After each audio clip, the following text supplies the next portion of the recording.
നമസ്കാരം. ക്യൂ മലയാള UK ന്യൂസിലേക്ക് സ്വാഗതം. വാട്ടർലൂ സ്റ്റേഷന് സമീപമുള്ള പാർക്ക് പ്ലാസ ഹോട്ടലിൽ നിന്ന് വീണ് സ്ത്രീ മരിച്ചു. സെൻട്രൽ ലണ്ടനിലെ വാട്ടർലൂ സ്റ്റേഷന് സമീപമുള്ള ആഡംബര ഹോട്ടലായ പാർക്ക് പ്ലാസയിൽ തിങ്കളാഴ്ച വൈകുന്നേരം 4 മണിയോടെ നടന്ന സംഭവത്തിൽ 45 വയസ്സുള്ള ഒരു സ്ത്രീയാണ് മരിച്ചത്.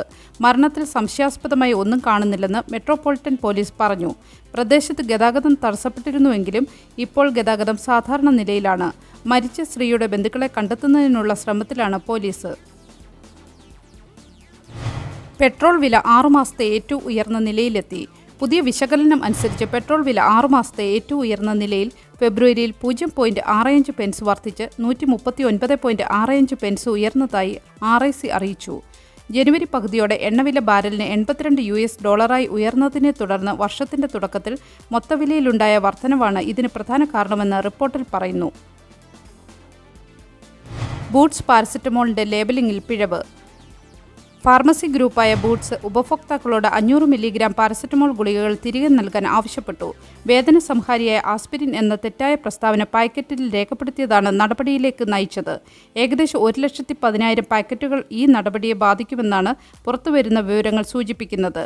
ഇത്തരം മരുന്നുകൾ കൈവശം വയ്ക്കുന്നവർ തിരിച്ചു നൽകുമ്പോൾ ബില്ലില്ലെങ്കിൽ പോലും ഉപഭോക്താക്കൾക്ക് മുഴുവൻ തുകയും തിരിച്ചു നൽകുമെന്ന് കമ്പനി അറിയിച്ചു. പിഴവ് വരാനുള്ള കാരണങ്ങളെക്കുറിച്ച് നിർമ്മാതാക്കളും വിതരണക്കാരായ അസ്പാർ ഫാർമസ്യൂട്ടിക്കൽസ് ലിമിറ്റഡും അന്വേഷണം ആരംഭിച്ചിട്ടുണ്ട്.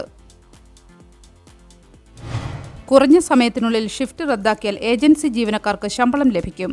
ഏജൻസി തൊഴിലാളികൾക്കും 0 അവർ കരാറുകളിൽ ഉള്ളവർക്കും സംരക്ഷണം വർദ്ധിപ്പിക്കുക എന്ന ലക്ഷ്യത്തോടെ UK സർക്കാർ തൊഴിൽ അവകാശ ബില്ലിൽ കാര്യമായ ഭേദഗതികൾ പ്രഖ്യാപിച്ചു. പുതിയ നിയമനിർമ്മാണത്തിന് കീഴിൽ തൊഴിലുടമകൾ ഏജൻസി തൊഴിലാളികൾക്ക് ആഴ്ചയിൽ മണിക്കൂറുകൾ ഉറപ്പു നൽകുന്ന കരാറുകൾ നൽകേണ്ടതുണ്ട്. കൂടാതെ ഷിഫ്റ്റുകൾ റദ്ദാക്കുകയോ മാറ്റം വരുത്തുകയോ ചെയ്താൽ ഈ തൊഴിലാളികൾക്ക് നഷ്ടപരിഹാരത്തിന് അർഹതയുണ്ടായിരിക്കും. വൺ സൈഡ് ഫ്ലെക്സിബിലിറ്റി എന്ന പ്രശ്നം പരിഹരിക്കുന്നതിനാണ് ഈ നീക്കം ലക്ഷ്യമിടുന്നത്. ഏജൻസി തൊഴിലാളികൾക്ക് ന്യായമായ പരിഗണനയും നഷ്ടപരിഹാരവും ലഭിക്കുന്നുണ്ടെന്ന് ഉറപ്പാക്കുന്നതിനുള്ള ഒരു സുപ്രധാന ചുവടുവയ്പ്പാണ് എംപ്ലോയ്മെന്റ് റൈറ്റ്സ് ബിൽ പ്രതിനിധീകരിക്കുന്നത്, പ്രത്യേകിച്ച് ഷോർട്ട് നോട്ടീസ് ഷിഫ്റ്റ് മാറ്റങ്ങൾ ഉൾപ്പെടുന്ന സാഹചര്യങ്ങളിൽ. സാസി ബോണ്ട് 2025 മാർച്ച് 30 കവൻട്രിയിൽ. ആധുനിക കാലഘട്ടത്തിന്റെ മാറുന്ന മാതൃകകൾക്ക് ഒരു പൊതുഭാവവും ആവിഷ്കാരവും നൽകാൻ ഒരുങ്ങുകയാണ് സാസി ബോണ്ട് 2025 സംഘാടകർ. മാർച്ച് 30 കവൻട്രിയിലെ HMV എംപയറിൽ വെച്ച് ഉച്ചമുതൽ ആരംഭിക്കുന്ന കലാ സാംസ്കാരിക മേഖലയിൽ അമ്മമാരും കുഞ്ഞുങ്ങളും അടങ്ങുന്ന ചെറു സംഘങ്ങളുടെ സർഗാത്മക മത്സരങ്ങളും പരിപാടികളും അരങ്ങേറും. മാതൃശിശു ബന്ധങ്ങളുടെ കാവ്യാത്മകതയും ആഴത്തെയും ആഘോഷിക്കുന്ന പല മേഖലകളിലായി നടക്കുന്ന മത്സര ഇനങ്ങളിൽ UKയുടെ വിവിധ ഭാഗങ്ങളിൽ നിന്നായി നൂറുകണക്കിന് അമ്മമാരും കുഞ്ഞുങ്ങളുമാണ് സാസി ബോണ്ടിന്റെ അരങ്ങിൽ തിളങ്ങുക. വിവിധ കാറ്റഗറികളിലായി മത്സരങ്ങൾ നടത്തപ്പെടുന്നു. സൂപ്പർ മോം അവാർഡുകളുടെ കാറ്റഗറിയിൽ ജീവിതത്തിന്റെ വിവിധ മേഖലകളിൽ പ്രാവീണ്യം തെളിയിച്ചിട്ടുള്ള 80 അമ്മമാരെയാണ് 10 വിഭാഗങ്ങളിലായി തിരഞ്ഞെടുത്തിരിക്കുന്നത്. ഇവർക്കുള്ള ഓൺലൈൻ വോട്ടിംഗ് ലൈൻ മാർച്ച് 1 ആരംഭിക്കും. സാസി ഡിയോ കാറ്റഗറിയിൽ അമ്മമാരും അവരുടെ കുഞ്ഞുങ്ങളും തമ്മിലുള്ള അഭേദ്യമായ ബന്ധം ആഘോഷിക്കുന്ന അമ്മ കുഞ്ഞു മത്സരം.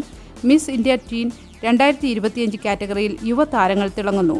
അതിമനോഹരമായ ഫ്രെയിമുകളിൽ കലാതീതമായി വികാരങ്ങൾ പകർത്തുന്ന ഫോട്ടോഗ്രാഫി മത്സരങ്ങൾ, നാടിനെ ഓർമ്മിപ്പിക്കുന്ന ഗൃഹരത്വവും കൊതിയൂറുന്നതുമായ രുചികൾ ഉൾക്കൊള്ളുന്ന ഉജ്ജ്വലമായ ഭക്ഷ്യമേള, മാതൃസ്നേഹത്തിൻ്റെയും പാരമ്പര്യത്തിൻ്റെയും സൗന്ദര്യം ആഘോഷിക്കുന്ന ഹൃദ്യമായ നൃത്താഞ്ജലി, അമ്മയുടെ ജീവിതയാത്രയുടെ ഉയർച്ച താഴ്ചകൾ ചിത്രീകരിക്കുന്ന ചലിക്കുന്ന സ്കിറ്റ് എന്നിവയുടെ സംയോജനത്തോടെ സാസി ബോണ്ട് 2025 സ്നേഹവും സൗന്ദര്യവും പ്രിയപ്പെട്ട ഓർമ്മകളും നിറഞ്ഞ ഒരു ജീവനായിരിക്കുമെന്ന് സംഘാടകർ വാഗ്ദാനം ചെയ്യുന്നു.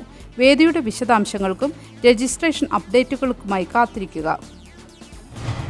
അപൂർവ രോഗം ബാധിച്ച് മലയാളി ബാലിക സ്വിൻഡനിൽ മരണമടഞ്ഞത് സ്വിൻഡൻ ടൗൺ സെന്ററിൽ താമസിക്കുന്ന കോട്ടയം ഉഴവൂർ സ്വദേശികളായ തോമസിന്റെയും സ്മിത തോമസിന്റെയും മകൾ ഐറിൻ സ്മിത തോമസ് ആണ്.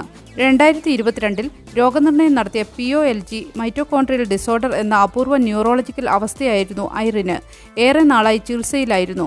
സംസ്കാരം സംബന്ധിച്ച് കൂടുതൽ വിവരങ്ങൾ പിന്നീട് അറിയിക്കുമെന്ന് അടുത്ത ബന്ധുക്കൾ അറിയിച്ചു. ഐറിൻ സ്മിത തോമസിന്റെ നിര്യാണത്തിൽ യുഗ്മ ഭാരവാഹികൾ അനുശോചനം രേഖപ്പെടുത്തി. ട്വീറ്റിന്റെ പേരിൽ national black police association president chief inspector Andy George അന്വേഷണം നേരിടുന്നു. ക്രിസ് കബ എന്ന നിരായുധനായ ഒരാളെ വെടിവെച്ച് കൊന്നതിന് ശേഷം ജൂറി കൊലപാതക കുറ്റം ചുമത്തിയ തോക്ക് ഉദ്യോഗസ്ഥൻ മാർട്ടിൻ ബ്ലേക്കിന്റെ കേസിനെ തുടർന്നാണ് ജോർജിന്റെ ട്വീറ്റ്. തോക്കുധാരികളായ മാർട്ടിൻ ബ്ലേക്കിന്റെ സ്ഥാനക്കയറ്റത്തെ വിമർശിച്ചുകൊണ്ട് പോസ്റ്റ് ചെയ്ത ട്വീറ്റിനെ തുടർന്നാണ് നാഷണൽ ബ്ലാക്ക് പോലീസ് അസോസിയേഷന്റെ പ്രസിഡന്റായ chief inspector Andy George police service of northern Ireland അന്വേഷണം നേരിടുന്നത്. കറുത്ത വർഗ്ഗക്കാരുമായും ഏഷ്യൻ ഉദ്യോഗസ്ഥരുമായും താരതമ്യപ്പെടുത്തുമ്പോൾ വൈറ്റ് ഉദ്യോഗസ്ഥരോടുള്ള പെരുമാറ്റത്തിലെ അസമത്വം ജോർജ് തന്റെ ട്വീറ്റിൽ എടുത്തു കാണിച്ചു. പോലീസ് സേനയ്ക്കുള്ളിൽ നടക്കുന്ന ഇത്തരം അനീതികൾക്കെതിരെ സംസാരിക്കുന്ന ഉദ്യോഗസ്ഥർ നേരിടുന്ന വെല്ലുവിളികളെക്കുറിച്ചുള്ള ചർച്ചകൾക്ക് ജോർജിനെതിരായുള്ള അന്വേഷണം തുടക്കമിട്ടിട്ടുണ്ട്. UK പൗരത്വത്തിനായി അപേക്ഷിക്കുന്ന അമേരിക്കക്കാരുടെ എണ്ണത്തിൽ റെക്കോർഡ് വർധനവ്. ട്രംപ് വീണ്ടും തെരഞ്ഞെടുക്കപ്പെട്ടതിന് ശേഷം UK പൗരത്വത്തിന് അപേക്ഷിക്കുന്ന അമേരിക്കക്കാരുടെ എണ്ണത്തിൽ റെക്കോർഡ് വർധനവ് വന്നതായി റിപ്പോർട്ടുകൾ. മുൻ വർഷങ്ങളേക്കാൾ 26% വർധനവാണ് ഉണ്ടായിട്ടുള്ളത്.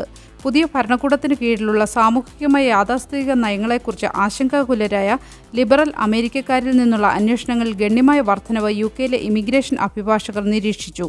നിയമം, കല, ടെക് എന്നിവയിലെ പ്രൊഫഷണലുകളായ വ്യക്തികൾ സാമ്പത്തിക പ്രോത്സാഹനത്തേക്കാൾ രാഷ്ട്രീയ ആശങ്കകൾ കാരണമാണ് ഇത്തരം ഓപ്ഷനുകൾ തിരഞ്ഞെടുക്കുന്നതെന്നാണ് റിപ്പോർട്ടുകൾ ചൂണ്ടിക്കാണിക്കുന്നത്.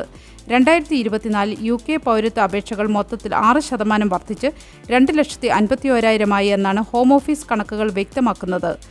ഫിനാൻഷ്യൽ ടൈംസ് റിപ്പോർട്ട് ചെയ്തതനുസരിച്ച് UKയിൽ നോൺ ഡോം ടാക്സ് സ്റ്റാറ്റസ് നിർത്തലാക്കിയത് ബ്രിട്ടനിൽ താമസിക്കുന്ന സമ്പന്നരായ അമേരിക്കക്കാരെ രാജ്യം വിടുന്നതിന് മുൻപ് പൗരത്വം തേടാൻ ആകർഷിച്ചു എന്നാണ്. ഒരു നല്ല ദിവസം ആശംസിച്ചുകൊണ്ട് ഈ വാർത്താ ബുള്ളറ്റിൻ പൂർണ്ണമാക്കുന്നു. എല്ലാ ദിവസവും വാർത്തകൾക്കായി ഫോളോ ചെയ്യുക. വാർത്തകളുടെ നോട്ടിഫിക്കേഷനായി ബെല്ലൈക്കൺ എനേബിൾ ചെയ്യുക. Q മലയാളം UK ന്യൂസ് ഫേസ്ബുക്കിലും ഇൻസ്റ്റാഗ്രാമിലും യൂട്യൂബിലും ഫോളോ ചെയ്യുക.